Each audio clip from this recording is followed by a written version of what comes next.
Hello বন্ধুরা, আমার চ্যানেলে তোমাদের সবাইকে নতুন একটা ভিডিওতে ওয়েলকাম জানিয়ে আজকের ভিডিওটা শেয়ার করছি।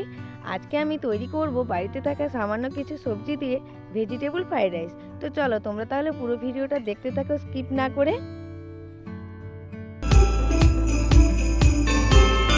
তো প্রথমেই দেখো এখানে ফ্রাইড রাইস রান্না করার জন্য গাজর, ক্যাপসিকাম আর বিনস কেটে নিয়েছি। যেহেতু বাজারে এখনও মটরশুঁটি পাওয়া যায়নি তাই ওটা স্কিপ করলাম এই সবজি থেকে।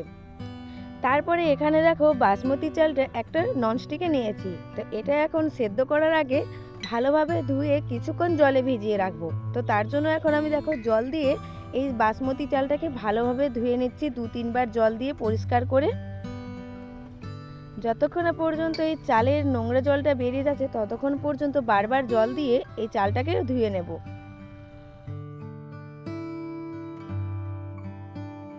তো দেখো 3 বার জল দিয়ে ভালোভাবে ধুয়ে পরিষ্কার করে এখন আমি চালটাকে আধা ঘন্টা জল দিয়ে ভিজিয়ে রেখে দেবো, তারপর আমি সেদ্ধ করতে চাপাবো।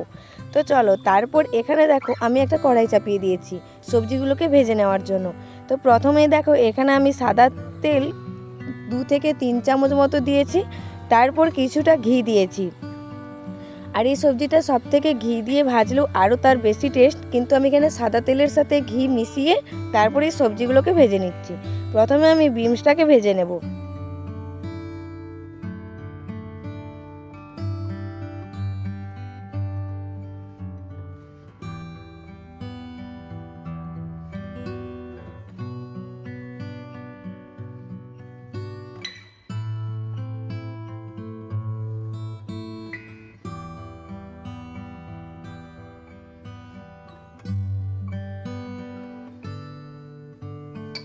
তারপর দেখো এখানে বিনসটা আমার ভাজা হয়ে গেছে।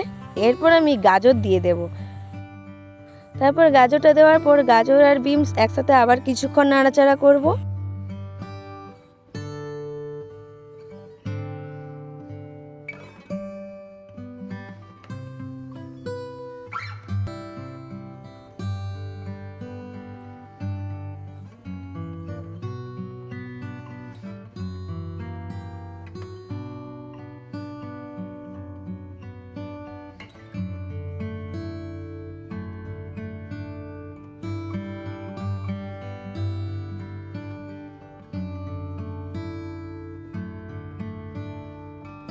এরপরে গাজর আর বিনসটাও মোটামুটি ভাজা হয়ে গেলে তারপর আমি ক্যাপসিকামটা তুলে দিলাম।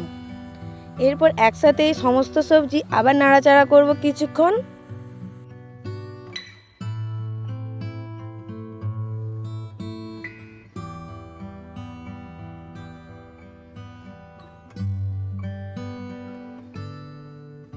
তারপর দেখো এখানে আমার সমস্ত সবজি ভাজা হয়ে গেছে।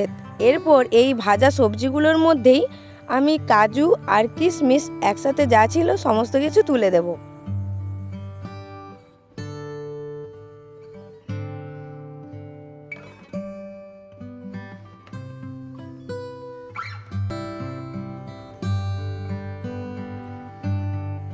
তারপর দেখো এই কড়াইতে তেজপাতা আর গরম মশলা, হালকা নুন দিয়ে সমস্ত সবজিগুলো একসাথে আবার নাড়াচাড়া শুরু করব।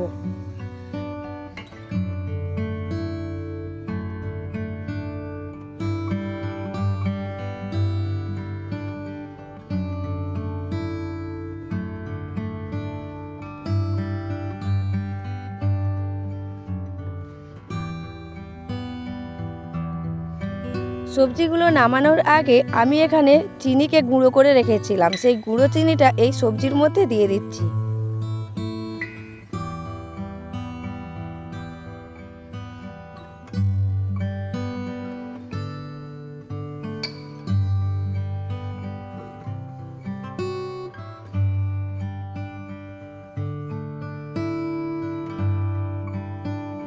তো ফাইনালি দেখো আমার এখানে সবজিগুলো ভাজা হয়ে গেছে, তারপর আমি একটা জায়গাতে নামিয়ে রেখে দিয়েছি। তো চলো এইবার আমি বাসমতি চালটাকে সেদ্ধ করতে চাপাবো।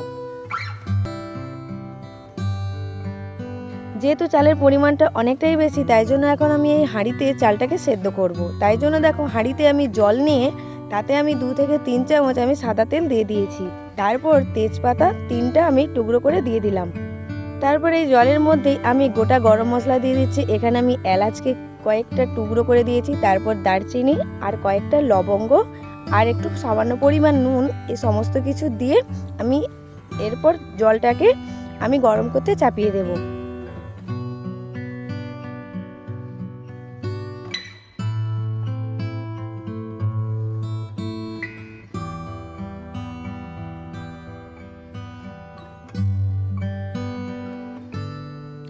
জলটা গরম হয়ে গেলে এইবার আমি হাঁড়িতে চালগুলোকে আমি তুলে দেব।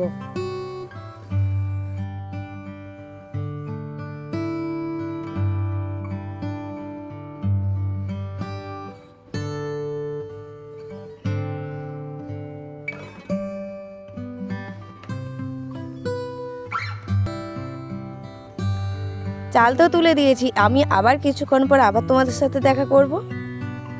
যেহেতু চালটাকে আমি ভিজিয়ে রেখেছিলাম তাই দেখো খুবই অল্প সময় লাগলো, 10 মিনিটের মধ্যেই কিন্তু ভাতটা ফুটে গেল। দেখো আর একটু সামান্য বাকি আছে, তারপর আমি চালটাকে নামিয়ে নেব। তো ততক্ষণ বাকি সেদ্ধটা হয়ে যাক।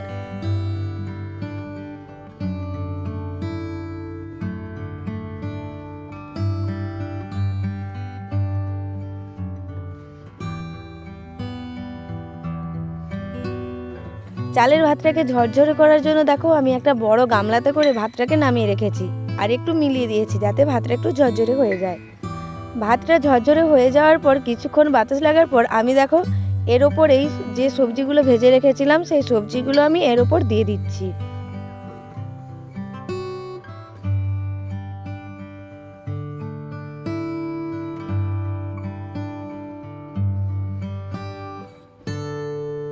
এরপর দেখো আমি ঘি দিয়ে দিচ্ছি, যেহেতু আমি সবজিতে অল্প একটু দিয়েছিলাম তাই এখানে আমি একটু বেশি করেই দেব। আর এর আগে আমি যখন বাড়িতে তৈরি করতাম তখন আমাদের বাড়িতে তৈরি ঘি থাকতো, কিন্তু এখন তো নেই। আর এই দোকানের ঘিয়ের থেকে বাড়ির তৈরি ঘি তার টেস্ট আর স্মেল দুটোই কিন্তু আলাদা ছিল। তারপর দেখো এখানে মিষ্টি পরিমাণ মতো দেওয়ার জন্য আমি চিনিকে যে গুঁড়ো করে রেখেছিলাম সেই চিনি গুঁড়োটা দিয়ে দিলাম। এরপর স্বাদ বাড়ানোর জন্য ছোট্ট একটা গুঁড়ো দুধের প্যাকেট দিয়ে দিলাম। এরপর সবশেষে গরম মশলাকে গুঁড়ো করে এর মধ্যে দিয়ে একসাথে ভালোভাবে মিশিয়ে নিলেই রেডি।